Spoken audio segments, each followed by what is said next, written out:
DNA provides the break that investigators need in a serial rape case here in Omaha.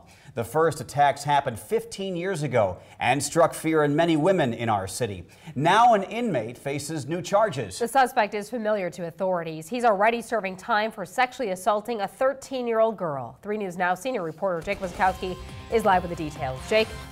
Guys, the situation was so dire in 2004 that police were asking for African-American men to give DNA samples. Now, authorities hope the victims can rest easy. Women terrorized, a community on edge. That tells you exactly what is going on with these rapists. For 15 years, people wondered who was the serial rapist who sexually assaulted 4 women in a similar fashion. The Douglas County Attorney's Office and the Omaha Police Department announced they finally have identified the man. They say 41-year-old Brandon Weathers has been connected to the crimes. In 2002 to 2004, Weathers allegedly broke into homes through a screen window, tied up the women between the ages of 17 and 23, raped them, and then spent hours with the victims before fleeing. They were violent sexual assaults. He threatened to kill the victims. So we knew that this was at the highest level of importance for our community. Weathers is serving 100 to 160 years in prison for sexual assault of a child. He refused to give a DNA sample required by law. The Douglas County Attorney's Office got a court order to force the DNA test.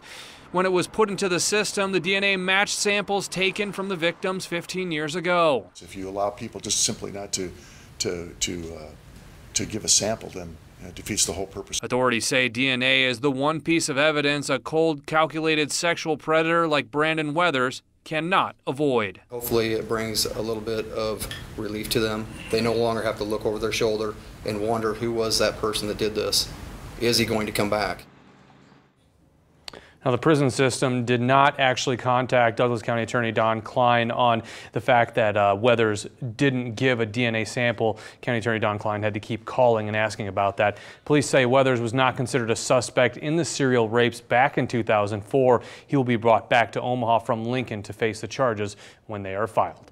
Reporting live, Jake Wazikowski, 3 News Now. More on the story. The suspect in this case is already serving a long prison sentence. In February 2016, a judge gave Brandon Weathers a sentence of 100 to 160 years in prison for sexually assaulting a 13-year-old foster daughter. The girl testified against Weathers, saying the attacks happened over a 2-year period and she miscarried after he got her pregnant. Coming up at 6, we talk to specialists who work with sexual assault victims to get their reaction and find out what victims can do to get help. An Omaha family is